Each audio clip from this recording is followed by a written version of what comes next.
konsumen, ke pelaku produsen. Jadi kalau saya pernah baca berita kalau ada di komunitas yang toko oren itu, mereka itu sangat melindungi para pelaku produsen untuk menjaga profitnya. Jadi kan sebelumnya itu di aplikasi oren kalau kita pengen retur barang kan itu retur aja, langsung retur. Kan sekarang udah ada tahap-tahapannya kayak ada aplikasi Shopee yang akan menghubungkan si pembeli sama si penjual biar sama-sama diselesaikan gitu. Kalau dulu langsung ya? Kalau dulu langsung kayak pengen batalin kayak langsung batal gitu. Kalau sekarang ada tahap-tahapannya. Ada persetujuan, harus ada persetujuan juga dari pelaku usaha pengen diretur apa enggak. Benar-benar. Jadi bisa berpengaruh terhadap profitabilitas perusahaan, bisa juga enggak berpengaruh. Kalau berpengaruh artinya ada dampak negatif positif berarti ya. Ada yang pro, ada yang enggak. Nah, kalau dampak negatifnya berarti itu berpengaruh. Kenapa berpengaruh? Karena bisa saja menyebabkan operasional daripada si pelaku usaha itu membengkak. Jadi ada pengeluaran yang tidak terduga gitu ya. Kalau ya tadi yang contohnya kalau misalnya ternyata pas ada orang pesan barang ternyata misalnya orangnya nggak ada, berarti mau nggak mau dari sekolah bisnis kan harus membayar ke kurirnya. Artinya dalam jangka waktu yang pendek gitu ya, itu berpengaruh terhadap peningkatan profitnya. Karena ada beberapa biaya yang harus dikeluarkan, bisa juga misalnya entah dia terkena kasus. Tapi kalau dari sisi positifnya apa kira-kira?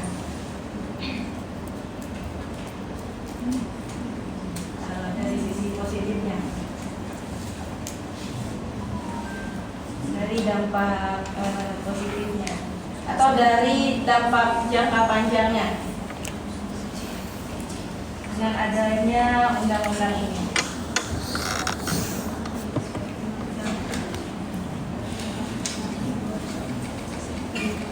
Kan jadi bisa saja berpengaruh, bisa saja tidak. Nah artinya kalau berarti ada dua jawaban. Bisa iya, kan pertanyaannya apakah undang-undang ini mempunyai pengaruh terhadap profitabilitas pelaku usaha. Jawabannya bisa iya dan bisa tidak.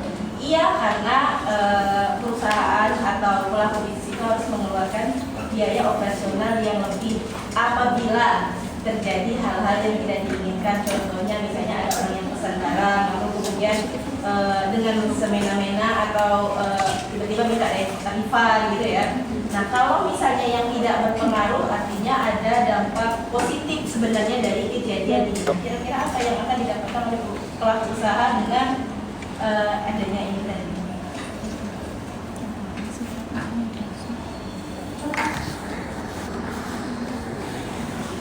Ibu sependapat ya, kamu nggak kira-kira dampak positifnya apa?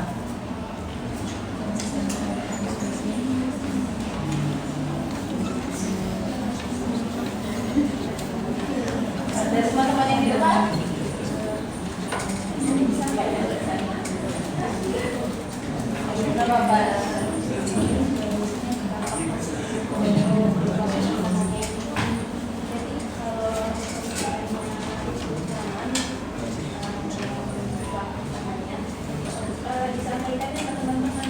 Ya teman-teman yang lain juga, oh iya ternyata jadi konsumennya itu kedengeran nggak? Nggak aja bang. Jadi konsumen bisa ayo belajar, nggak apa-apa belajar ngomong. Jadi fungsi lain kenapa kita ada sesi diskusi, hampir setiap dosen itu pasti ada presentasi. Tujuannya adalah memang untuk melatih teman-teman komunikasi, untuk menyampaikan pendapat, untuk menyampaikan pandangannya. Jadi nggak apa-apa disampaikan. Itulah fungsinya kita diskusi. Jadi memberikan pandangan. Oh kalau menurut saya seperti ini. Gimana?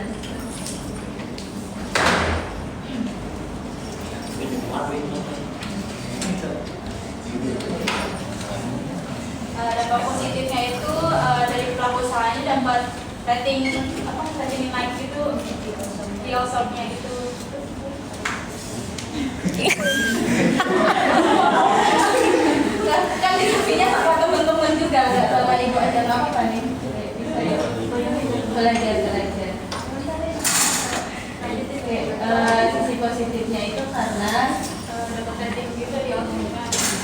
pihak pelaku usahanya akan mendapatkan ulasan yang baik dari pelanggannya. Karena konsumennya merasa nyaman. Oke. Coba belajar ngomong ke teman-teman ya, nggak apa-apa. Teman-temannya baik semua. Ajarin ya. Ada lain nggak dari teman-teman yang lain? Mas Fatir nih. Aduh, saya bisa. Kali apa?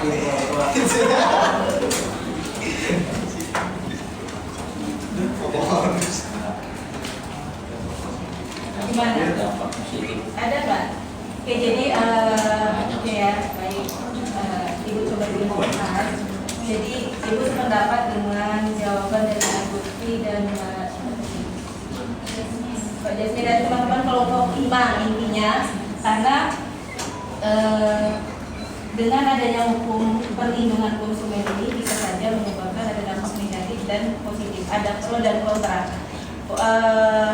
Pro-nya ketika adanya regulasi hukum terkait perlindungan konsumennya, kalau ketemu konsumen yang tidak ini bisa yang nakal lah intinya, atau yang tidak bertanggung jawab, bisa saja pelaku usaha merasa dirugikan karena tadi ada beban ya, ada beban lebih yang harus dikeluarkan.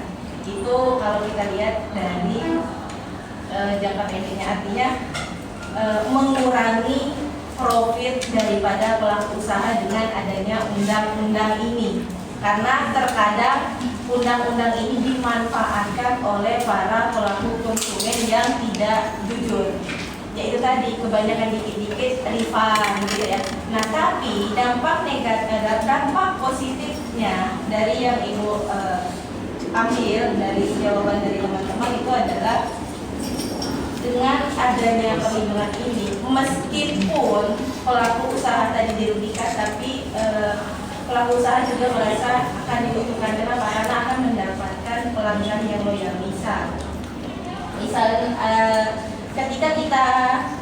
ketika ada konsumen yang belanja lalu kemudian minta refund, yang mungkin mereka akan mengeluarkan biaya lebih ya, karena ongkos kirim yang kedua itu biasanya terkadang ditanggung oleh tokonya gitu ya. Kalau misalnya kita belanja, katakanlah kita beli bajunya sobek dikit, lalu kemudian kita pengen refund, nah biasanya kan yang menanggung ongkos tadi kan dari pihak pelaku ya. Nah, tapi ketika pihak daripada pelaku bisnis ini tadi mengembalikan atau mengirimkan ulang baju ya dengan yang tidak sobek, maka pelanggan yang tadi komplain itu akan mendapatkan kenyamanan. Nah, dalam hal ini dia merasa oh ternyata toko ini amanah ya. Nah, akhirnya diceritakanlah ke teman-temannya. Jadi ada promosi berjalan. Kemarin saya beli di sini. Awalnya memang salah, bajunya sobek, tapi pas saya refund ternyata tokonya baik, tokonya mengirimkan ulang dan biayanya ditanggung sama mereka. Dari yang satu cerita ke yang satu, nanti temannya cerita lagi gitu ya.